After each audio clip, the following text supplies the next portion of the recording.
So great to, oh, now we're live, I think. Okay. Hey, everybody. So great to be here with you today. Dave is unfortunately traveling right now, and so I have the opportunity to do a takeover this morning, and really excited to be here with you. So this morning, I'm going to be talking about some of the tips to reach first-time home buyers.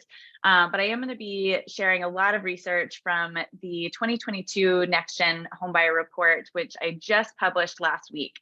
So this is a great opportunity to come together and share some of that data with you. I would really like your input and for you to share with me your questions and any thoughts you have on the content as I go through it. It's a really interesting and obviously very difficult and pivotal time that we are in the industry, and I want to bring as much value to that as possible.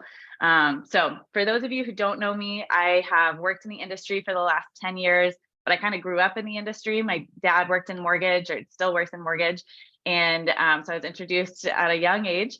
And then I worked as a social worker, working primarily in immigrant communities for a few years, and started just finding this huge gap when it came to financial education and housing needs, which is what initially kind of birthed my interest in the space. So I started and sold a company called Cultural Outreach. I sold it to NAMBA, and it's still going today, but really focuses on helping companies reach young and diverse markets with content and financial literacy content. I then worked at experience.com for the last couple of years. And now am on my own publishing. I published the Next Gen Homebuyer Report for the last 3 years, and will continue to publish research on the topic and consult for companies on helping them reach first-time homebuyers. So this is really my area of focus, and excited to share with you some of the new research that I've put together in just the last few weeks. So again, drop your questions, your thoughts on the content as we go along. And I'm going to share with you some of the core kind of summary areas of the Next Gen research, and then tie it back to specific strategies and tips that you can use to reach first-time homebuyers in a market like we're in today. So I want to start by sharing a little bit on, Dave and I collaborated on a report we did a few months ago that is now wildly out of date because there was so much that happened in such a short period of time. But you know what market we're in, and so I don't need to share too much on this, but I did want to talk about where we are as a first-time homebuyer segment in a market that we're in today. So the major thing is, of course, affordability. And I liked some of the charts that we put together or shared in the report, which you can find on the Mortgage Coach website. But this is the report we put together a few months ago. And again, some of the data is out of date. Some of it is going to be, long-term and wouldn't matter as much, but where is it? Okay. So yeah, so just looking at affordability as one of the biggest factors, we are finding some improvement in this area, but if you look at this over time, the home price to median income ratio is absolutely has become enormous. It's higher than it was in the housing bubble, in that ratio in particular. So I wanted to mention that, and then also housing availability when it came to the affordability. We have a lot more single person or 1 to 2 person households that make up the first-time homebuyer segment than we've had in decades past. And part of that is due to delayed household formation and delaying marriage and that type of thing. But with that in mind, we have a way lower rate of multifamily housing units becoming available. So the share of that household per household size has decreased significantly. So if you look at like single family housing versus multifamily housing, that's significantly different. So that was one area I wanted to mention. And then, and you can access, again, all of this information in the report. The other thing I wanted to mention before we dive into the topic was really in thinking about the market that we're in. And as first-time homebuyers, we have, I think it's 46% of home buyers are made up of the next gen population. So that is why I'm focusing so much on that segment. But that makes up Gen Z as well as millennials. And so that was one of the areas I wanted to mention. And actually, we'll dig into that here in a moment. But there is a major wealth gap when it comes to race and ethnicity. 84% of millennial homebuyers, according to the National Association of Realtors, are white, and the median income of the millennial homebuyer, or maybe it's millennial homebuyer is $100,000, which is 54% higher than the median income of Black millennials. So when you think about that, what that comes with, there's a huge challenge or barrier for a next gen population who is also predominantly diverse. So you look at the homeownership rate, median income, and of course the passing down of wealth for generations. There's a lot of barriers when it comes to that. And then there is a huge housing boom when it comes to the Latino population or the Latinx population. By 2040, we expect that 20% of young households will be Latino. And that's the only ethnic group projected to increase their homeownership rate. So there are specific challenges and opportunities that you'll see in the next gen research, as well as in general in reaching that population. And I just want to emphasize that there's a really big, I think, necessity or importance to understanding the diversity that makes up the first-time homebuyer segment. So when you look at I'll share the demographic breakdown of what we did in the report. But the report itself, we look at a lot of the data as it compares across race and ethnicity. We also looked at income level, gender, age groups as well. But I share that because when we talk about first-time homebuyers, it's really important that you're looking at this from the perspective of like very diverse individuals and individual groups. So again, we don't want to ever put people too much into a bucket, but it's important to understand that diversity. So I'll share some of that here in a second. But as I mentioned before, the next gen population, which is what I'm going to focus on predominantly today because of the new research that I'll be sharing. But this is what it breaks down to in terms of age groups. In years past, when I published the Next Gen Homebuyer Report, I have focused on just millennials in general, and we didn't break it down by like older millennials or younger millennials. So this is a pretty big age group. When you talk about millennials, that's between the ages of 24 to 44. And so I've got it right here, 25 to 44. So that we broke that down a little bit, and there's a couple areas that there's significant enough difference that really mattered. And then Gen Z, we did pull together a significant, we broke out the data in each of these three areas, even though there's only 4% of first-time homebuyers who make up the Gen Z population. But I think we know that that's where it's going. And so we want to really understand that voice here as well. Okay, so as you've got this in the comments, but you can go to nextgenhomebuyer.com to view not only this one that's just been released, but also previous reports, which have been sponsored by National MI. And I'm really excited. I just signed on with another contract with National MI that we're going to be publishing more content over the next year focused on this specific data. So, okay, so I'm happy to dive into this. I won't get too, I'll try really hard not to get too in the weeds or nerdy with the data, but I think this group likes to get nerdy, I think, for the most part. So, but happy to respond to any questions if you have that about who we were surveying. But we did get a really good response pool of 1,000 respondents, and again, in all categories. So we looked at the demographics, again, breaking it down by gender, income, which there were very few areas that were statistically significant, like where we saw something important when it came to income. But we put those in the report whenever that came up. And then we reflected the first-time homebuyer market in terms of race and ethnicity. Okay, so these are the categories that are in the Next Gen Homebuyer report, and I'm going to cover today some of the summary, like the high-level insights in each of these areas. I think I combined a couple of these.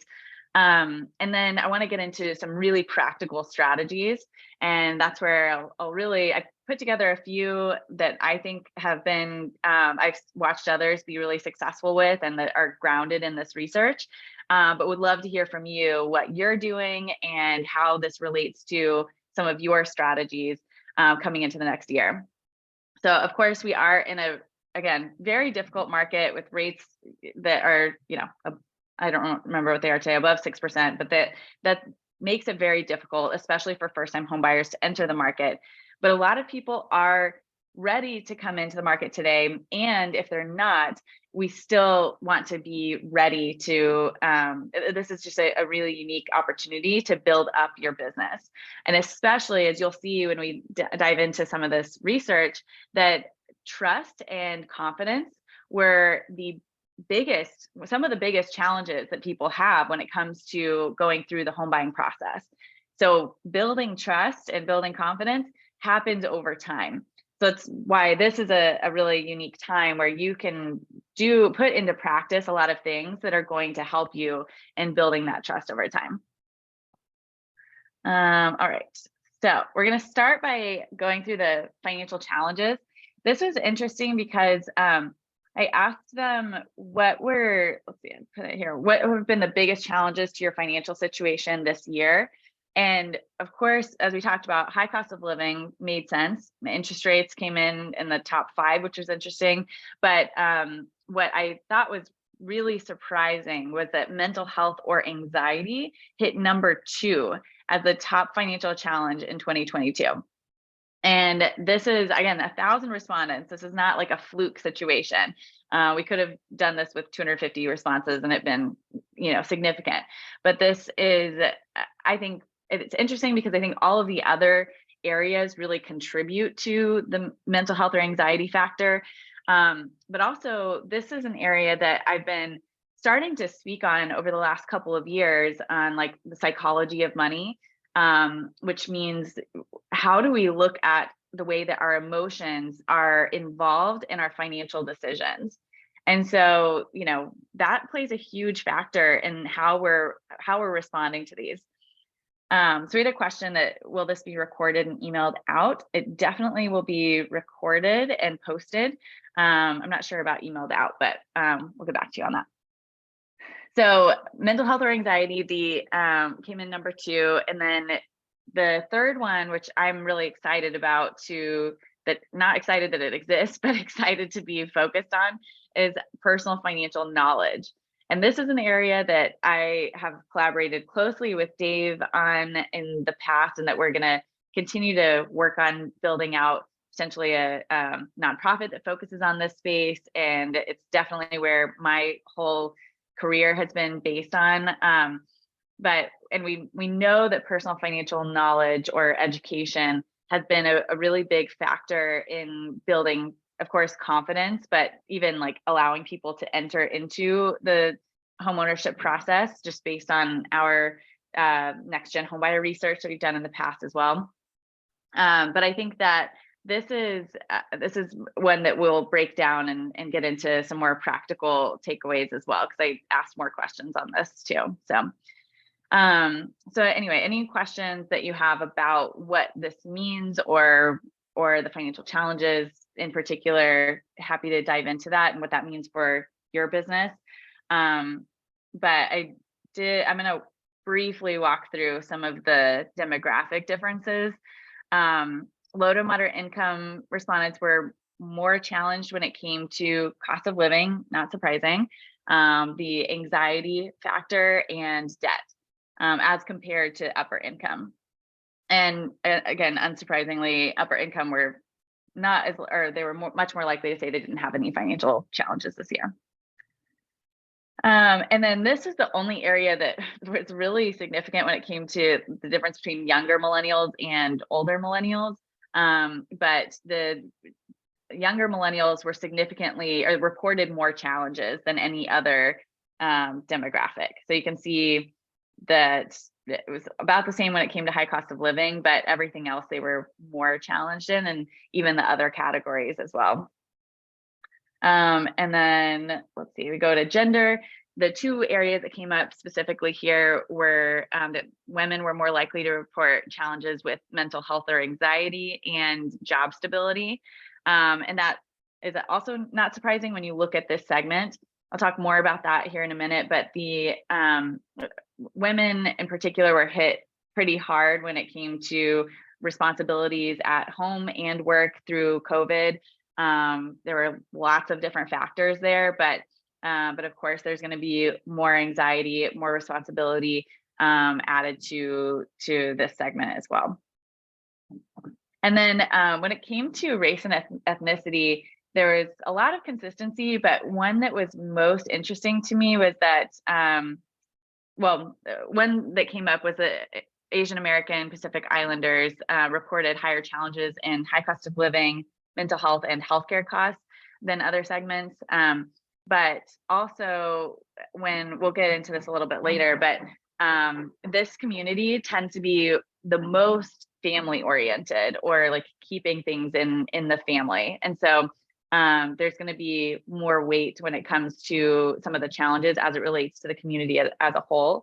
When we asked where they go to for support, they were much more likely to say they went to family and friends than any other demographic. Okay, so now we're going to get into a whole section on education. I do want to mention here that this is where we have, if the construction outside gets too much, I have a room that's darker but quieter, and I can move there. So please drop it in the comments if it's loud. But okay, so on the education side, this is something we've asked about over the last few years, and I've also done mortgage coach webinars specifically talking about the financial literacy gap. So I'm incorporating some of that data in here, but it is, I think, the biggest opportunity for loan officers and lenders and real estate agents, for sure, to be able to build trust and connection with first-time home buyers. So if you think about this segment, we're in a really difficult market. We're having a hard time with cost of living, and there's a lot happening in the world, and that has just happened in the world. So there's just added anxiety in general of like uncertainty, instability. There's a lot of emotional components there. And the only way that we come through some of that anxiety is through education and through an understanding of or like knowledge, So if you look at psychology in any other area of your life, or look at how you come through challenges, a lot of times that's through support of others, but it's also through you having clarity and an understanding. But this is an area that first-time homebuyers in particular are really challenged in. And so let's see, the first data point here is that 1 in 3 next-gen consumers said that they did not feel confident in their knowledge of personal finance. So again, this is reported as the top 3 challenge in their financial situation, and it's also the area that they feel they have a lack of confidence. And when we look at this a little bit closer, so I asked more questions about what were some of the areas that you specifically don't have knowledge in, because I knew this from past research as well, but 77% said that they believed you need 20% down or were not sure. This is, again, a huge opportunity for people who use Mortgage Coach to be able to share their strategies and opportunities. A lot of people, even, I've interviewed a lot, like hundreds of next-gen home buyers at this point and first-time home buyers, and a lot of people will say they're not sure, but they just feel better about thinking about putting down 20%, or they they would feel better if they were in a certain situation, had a traditional job or something like that. I actually fell into that bucket. And like I said, I grew up in the space. I've been licensed as a loan officer at one point. Like, I have knowledge in the space. And yet I still was like, when I owned cultural outreach, I thought, it'd be really hard for me to be not be a W-2. Maybe I should wait to be a W-2 to buy a home. And I had interviewed lots of people talking about why that didn't need to be the case. But some of these things, some of these myths and beliefs can be really deeply ingrained in us. And so this is where I think sharing things like a total cost analysis or rent versus own, those types of things really allow the consumer to overcome that anxiety barrier and knowledge barrier to be able to see things for what they are.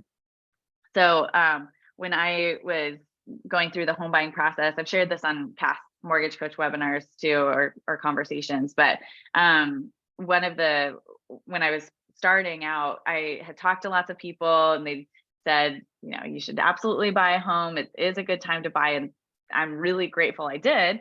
It was in 2020. And I was really convinced that it wasn't a good idea for me. And now looking back, one of the biggest factors that changed my mind about it was actually getting a rent versus own and being able to see over time what that meant for me, like cost of waiting. That was a huge factor. And even though I kind of like knew these things, seeing it with my own personal situation incorporated was a totally different experience. And I think this goes back to why we have to really think about like understanding the first time home buyer and their emotions that are involved. Because when you're living in an area of a lot of uncertainty and you tend to just withdraw and say like, okay, well, it feels safer if I have my money in a bank account, and there's a big emotional factor there. But whenever you can see, here's what my personal situation looks like over time, that and run it in a conservative way, that really changes how that home buyer can approach the process. So I know I'm preaching to the choir on that kind of stuff, but I did want to emphasize, especially with this area of research. So a couple other things I wanted to mention is that we have last year I asked questions, like we focused a lot on homebuyer myths in particular. And one of the really common ones was a fear that the financial crisis would happen to them. And there is a lot of information given the market that we're in, a lot of really even trustworthy stuff that's coming out that's saying how similar this is to the financial crisis. And so this is where becoming the educator becomes really important, so that you can help people understand the differences between what the housing crisis was in 2008 versus what it is today. And help people, be real about it. Say, we are in this challenged situation because of X, Y, and Z, but this is where it's different. And I think so many people would really be able to, like, there's not even thinking about buying a home right now because of the market that we're in. But if you are able to say, this is what it would look like for you if, in 6 months down the road or something that like that, and help them understand what kind of crisis we're in today versus what it was in 2008, that allows you to be someone that they can trust. And it also builds confidence with them. And then there's a lack of confidence across every area. I don't know if I mentioned this before, but the data we gathered last year and the year before, I can't remember which one it was, but we found that 1 in 5 said that they were not confident in any step of the home buying process. And at that time, we looked at the transaction. We looked at, from when they take an application to inspections, all of that. And, there was a lack of confidence across everything, but then at least 20% said that they were not confident in any step. This year, I wanted to add to that to look at post-transaction. because I think a lot of people feel very left in the dark when they get the home. And if you're wanting to build yourself as someone who, as a mortgage coach advisor, you're someone who is really central to them and a trusted person in their world, we have to think post transaction as well.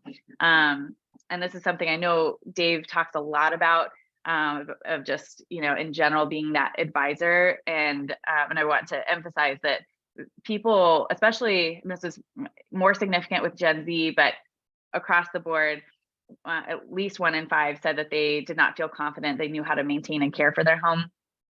So it's just one area to think about. And then where people go for their education. This was interesting, not from the Google and online. We know people go there. That's, of course, people are going to Google and online resources as soon as they're thinking about buying a home, before they're thinking about it, and during. So that is a given. But where they go after that or alongside that, when they're getting a little bit more serious, that's what's interesting. And the majority did say family and friends, not surprising. I was surprised to see financial advisor come up in that high, and that this did differ by demographic. The Latinx population were least likely to go to a financial advisor or banking institution, and Gen Z as well. But I think that what is helpful to know is that, or to think about, is that people are going to all of these. It is not one or the other. And I'll talk more about this when we get into the experience section, but we're looking at how people are buying, like in an omni-channel environment. We're going to all of these places, we're absolutely majority going online for sure, but then we're also going to ask family and friends. If we have a financial advisor or someone we consider a financial advisor, of course, we're going to ask them as well. And our parents, hopefully, social media, if a lot of people are using social media like Google as in kind of a search engine. So that's going to be an area. And then the smallest or the least on this list is the bank or credit union. And I think that is continuing to lessen, and we'll look at that in the trust and confidence section. But you can be involved and should be, I think, involved in pretty much all of these areas. I mean, being able to partner with financial advisors or being seen as an expert or an advisor. And then, of course, being known in your community so that when they talk to their family, friends, or parents, they are getting your name. And then social media and of course, online are two areas that we'll talk about in the takeaways, but are just easy ways for you to be, ways for you to be showing up as someone who's trusted and a source for information. And this is specifically about, we asked about personal finance in particular, so that's something to keep in mind.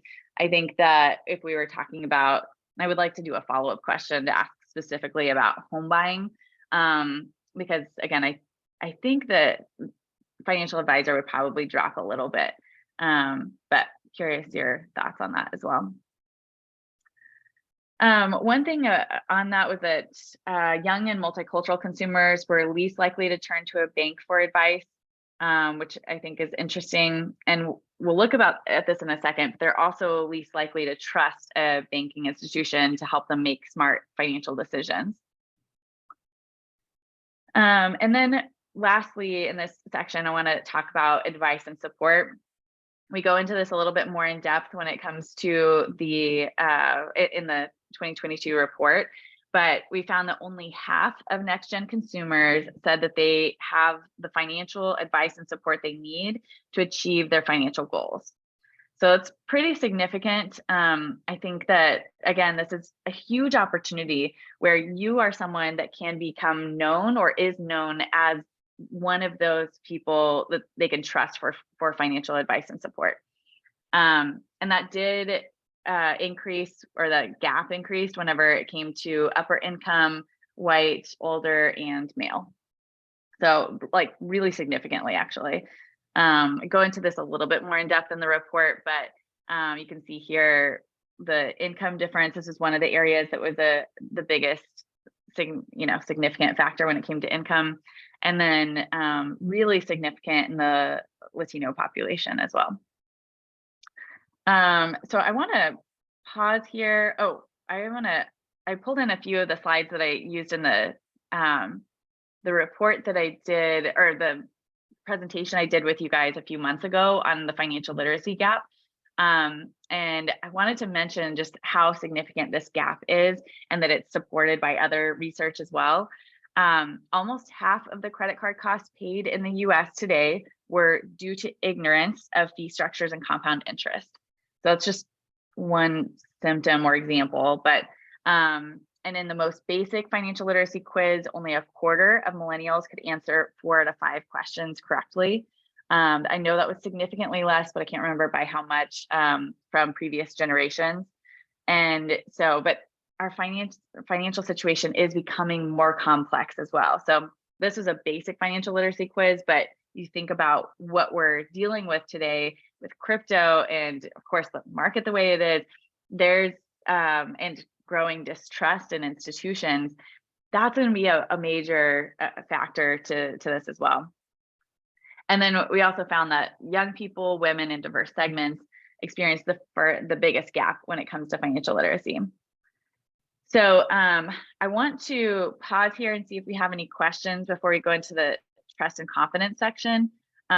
This is an area that is very closely tied to education and becomes a really big theme here. It's also an area that Dave and I are talking about doing a full report on it, like that's concentrated in this space. So would love to hear from you if there's any specific questions that you have, especially as we talk about education or trust, or examples of how this is working or not working in your strategies today. So I'm gonna check this. Okay, glad that people are loving the data. So cool. While I wait to see, okay, do you have suggestions on financial literacy tests? Robert, do you mean like a quiz to share on financial literacy? If so, I think I don't have a recommendation, and that was just a data point that to support showing this like financial literacy gap. But I'm definitely happy to dig into it. And we do have a lot of financial literacy resources that we've started gathering in support of building a nonprofit that we actually, I don't know if Dave's talked about it on here, but we've talked about pulling together resources from some of the great content creators on financial literacy, so that you guys could then actually access that information and share, be able to like use it, share it, or just make it easier for you to be seen as that kind of expert in the space. So we're figuring out what that looks like and what would be the most productive way to do that. But if you have thoughts on that, or what would be helpful for you, would be happy to, or that would be really helpful for us as well. Okay, so someone said here, the tax benefits of homeownership is a big educational piece that everyone asks about. That's great, and I'm so glad you brought that up, because that's actually an area that I am so ignorant about, and a good example of something that would be really beneficial for people to hear about. So, and I know I've had people ask me about that before, and I still didn't look into it, but these are examples. I follow some really good financial literacy leaders or influencers on TikTok and Instagram, and they're constantly sharing things like that, not specifically that, but things kind of similar to that. And this is a good example of ways that you can bring leadership through social media as well. So, so yeah, I like being able to share things like a quick tip and make that into a TikTok video or a story or a short social post. That's a great way or example of bringing leadership in that space. Okay, per Dave Savage in Facebook, Kristin, any suggestions on how loan officers can use your slides to add value to realtors? Okay, yes, great. I love that. So we're going to be sharing this deck if it hasn't already been shared in the chat. Oh yeah, Robert just shared it. So you can access this deck in particular, and you are absolutely welcome and encouraged to use these slides. And just if you know, most of these have my name on it, and that's all I care about. Otherwise, I want this information shared as much as possible. I think it's a really important message and would be really valuable to real estate agents. You can also go to the full, oh, not that one, but there's a full report, and then the 2022 Next Gen Homebuyer report that, again, is accessible at nextgenhomebuyer.com. You're welcome to use those slides as well. And if you go to nextgenhomebuyer.com, you can see a lot of additional data, past research, and some interviews with Next Gen homebuyers and financial literacy influencers. She's an example of one of those that I follow that I was just mentioning that is really talented and shares a lot of great information. But I have some of those interviews, I think, incorporated in here. But yeah, this is information that I have put together specifically to share or have you guys be using this and sharing it. And some of the ways that you can do that is, one, you can put together a lunch and learn that shares this, this slide deck. You can put together social posts that specifically just share on one slide at a time. You could just, one thing I'm going to be doing is taking a screenshot of a slide and then posting and leaving comments, or creating commentary on that data point, and sharing that. I'm going to be sharing that on LinkedIn, but that would be something that you could easily do to be bringing leadership on an ongoing basis. And if you're doing something like that, I mean, there's a lot of social posts in here. So that's like 40 social posts that you can be using if you want to do it that way. Okay, and then Dave says, please give a shout out to this new case study released today. Great ideas to help LOs recruit agents and get borrowers under contract. Awesome. So related to reaching the first-time homebuyer segment, and Robert, looks like he just shared it here in the chat in Zoom. Sean Kaplan won a new $100 million real estate broker last month, and there's a 12-page case study available. So that is awesome. I'll pull that up here just to share that with you. Wow, this is beautiful. So you can download this as well, and that link is in the chat. So, okay, so happy to get into more practical ways that you can share the content if you're interested. And again, if you have any questions or thoughts on how to make this practical to you as we go, please drop those in the question or the chat. Okay, I'm going to talk about the trust and confidence section real quick. And this is the area that I think it's very closely tied to education, because education builds trust and we need that education in order to overcome distrust. But this is where there's a lot of meat here. So first of all, actually, before I even get into that, last year we asked a question about trust, and I was super surprised to see the level of distrust that kind of spurred a whole ongoing conversation about distrust. We found that 2 in 3 next-gen homebuyers said they did not think lenders were trustworthy or reliable. So that level of distrust, 2 in 3 said they did not think lenders were trustworthy. That was really surprising to me. When I started asking friends about it, they actually thought that number was low. So it made me realize, I mean, I'm with you guys all the time and I trust you guys. So, and I think a lot of, especially the mortgage coach community, but they don't know you, and they have a lot of fear around this process and around making a wrong decision. And so there's just inherent distrust. But what's interesting is, and I know Dave has shared this statistic, that in the Edelman Trust Barometer in 2022, it's like the barometer that measures trust across the world. And they found that for the first time in history, that the percentage of people who trust are in general has dropped below 50%. So now the default emotion, according to them, is distrust. And that has dropped, I think it's like 10% in the last, like since 2017. So again, it's not surprising when you think about where we're coming from. There's been a lot of, especially the internet and news and all of that, there's so many conspiracies and news scandals. And then going through the pandemic, people have lost a lot of trust in, and through like major pharmaceutical scandals and stuff like that.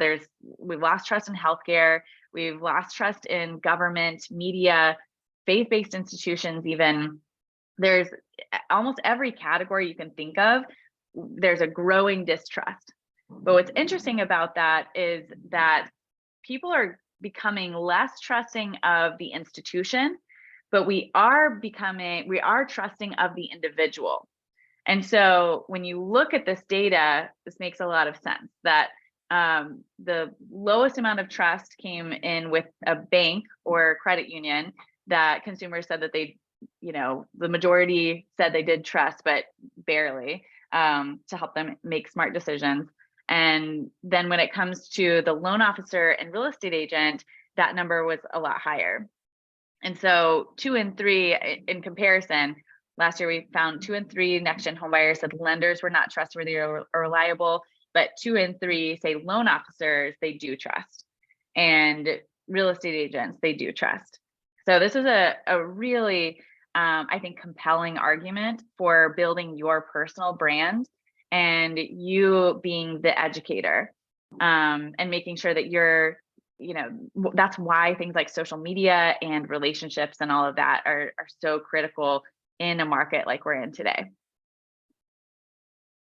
Then we break it down by age. Gen Z is less trusting, women were less trusting, and ethnic and racial minorities were less trusting, for good reason that I think we're well aware of, and I'm happy to dig into more of that, but that was an important area. And then when it came to confidence in housing in particular, not surprising, the majority say that they lacked confidence in the stability of the housing market. I actually was surprised that number was so low. Like, I think that a lot of people lack the confidence in the stability of the housing market, in or out of the industry. But this is, again, an opportunity for you to be an educator and explain, here's why, here's what the market looks like today, and leverage content out there that shares that kind of information. But what is interesting is that the majority were confident that their home would be a good investment. So when it came to housing market, less confident. The home itself, they were more confident. But I will say, last year we framed this as a negative. We found that I think it was 23% of next-gen home buyers said that they were concerned their home would not be a good investment, which is consistent with what we found this year. But, however you look at it, there is a segment of the population that is concerned their home would not be a good investment. And these were asking homeowners in particular. So this is 500 of the people that we surveyed. So I would assume that people that are not homeowners yet, some of them are not homeowners because they're concerned their home would not be a good investment. So that's something to consider too. Okay, so I want to dig into, we already talked about that. There's lack of confidence when it comes to income, all of that. One thing I wanted to mention before we get into the experience section, we did do some extra research. I'm about to start working on another report that's going to focus on, or in a couple months I'll start on this, but focus on the female homebuyer, first-time homebuyer in particular. And single women make up the second largest cohort of homebuyers today. But there's a really big disparity even in the next gen homebuyer market. And so it's interesting to see some of those differences, but we do on the website, there's a report that's specifically on the gender gap for in the next gen homebuyer segment from a couple years ago.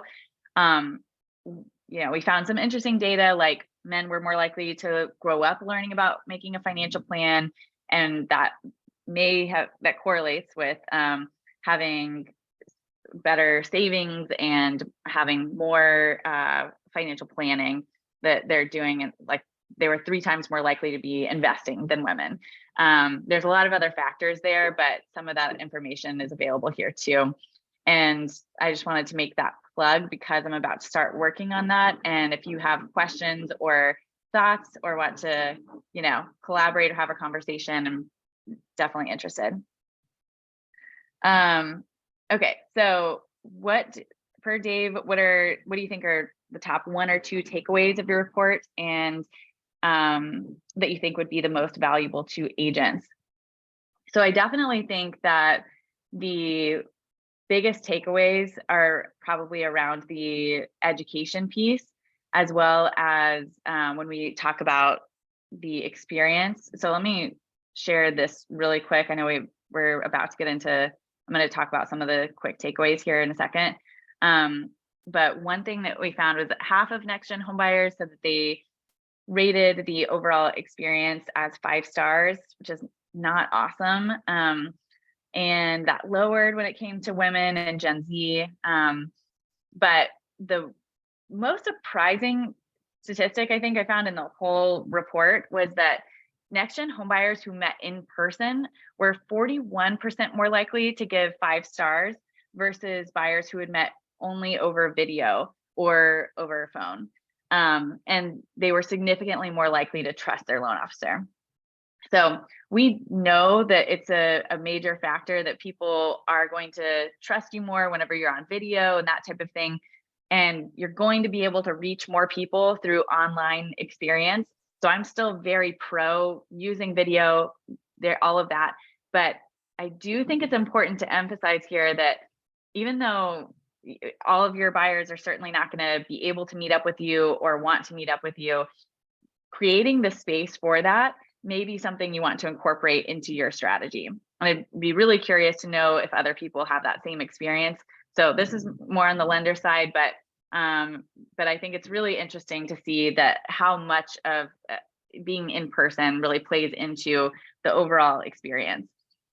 But again, I think it really comes down to trust. So I put together a few takeaways when it comes to real estate agents in particular. I want to talk about social media because I think that this is one of the areas we started to dig into last year, and I think it's really important for everyone to, again, if you're going to be the educator, you're going to build trust, you're going to show up where people are searching for personal financial information. Social media has to be a key component of your strategy. Not the only one. Clearly, meeting in person is a component, having a good customer experience, but social media really matters. So this is a slide that would be great to share with your real estate agents, and I think add a lot of value there. YouTube came up for the 2nd year in a row as the highest used platform. And also whenever we asked about where they search for personal financial information, YouTube was by far the first. I think YouTube, Instagram, and Facebook, when you're talking about reaching consumers and the first-time homebuyer market, those are going to be your go-tos. So if you don't already, I don't think YouTube has to be the place that someone finds you. It's hard to build an audience like that, but you should absolutely have videos available to you on YouTube. One of the #1 top performer at experience.com of over 40,000 loan officers on the platform, Giuseppe, Dave and I interviewed him, and he said he creates or sends a video of himself, like an introduction to himself, to every single new lead he has, and alongside online reviews. And so online reviews are clearly a really important aspect to building trust and being seen as someone who's going to be, a good educator. But I think pairing that with some video content is going to be a really, win-win situation. And it allows you to be seen as someone who is going to be providing good resources. Another area you can do is create a playlist of Q&As, common questions, and then you can share a link to that playlist on YouTube to all of your new clients, or as they have questions and things like that. So I think that's a great area to focus on. The last area I'll mention, and I've talked about this in the past, but just being able to build out a customer experience that is empowering. Dave and I've talked about this in the State of the Industry report, and certainly I think I've done webinars on this too, but how do you make sure that your customer feels that they're empowered through the process? Mortgage Coach is the best way to do that. But throughout your experience, building trust through and empowerment through creating a safe space so they feel comfortable sharing about their financial situation, acknowledging the level of anxiety that they've had in managing their finances or the world that we're living, the market that we're in, being super transparent and being collaborative, both with them as well as any significant others or family members or real estate agents as well throughout the process. And those three components are actually part of a model that I've used in social work. That is a model we use to build trust with the people that we're working with. It's called trauma-informed care, but it's when working with consumers who are in that space, trust was the biggest factor. And so when you apply that to your financial situation, it's even more important to, again, create that safe space and transparency. So those are the major areas other than, again, meeting in person. I do want to emphasize that this doesn't need to mean that you meet in person for every single meeting or anything like that, but I would encourage you to have live events as well as virtual events. It's like quality and quantity of people that you're meeting to have the maximum effectiveness in that strategy. So I'll open it up now and see if we have any additional questions, but I want to mention again, if you go to nextgenhomebuyer.com, you can access past reports and the 2022 report. And go to the link that's posted just above on the case study. It looks really great. And then you can definitely use these slides to leverage those on social media or in conversations or meetings or lunch and learns. Let's see, we've got great. And then Robert just posted a link to the interview that Dave and I did with Giuseppe Battaglioli, who ranked #1 on experience.com. That was a really good practical interview. It actually pairs really well with the conversation we've had today. So definitely encourage you to take a look at that. We can break it down into specific strategy. So Dave dropped that link in Facebook. Thanks. Cool. So if you have any additional questions or want to talk more about the data or things that you'd like to see in the future, again, I'm going to be working on creating more financial literacy content and more research and really helping to support the community in building trust and becoming known as a financial advisor, educator in your community. So feel free to reach out to me directly. I'll be on LinkedIn and happy to support you in any way. So if we don't have any other questions, then we'll close it out. So thank you guys so much for joining me today, and I hope you got something out of it and look forward to talking to you more soon. Thanks, everybody.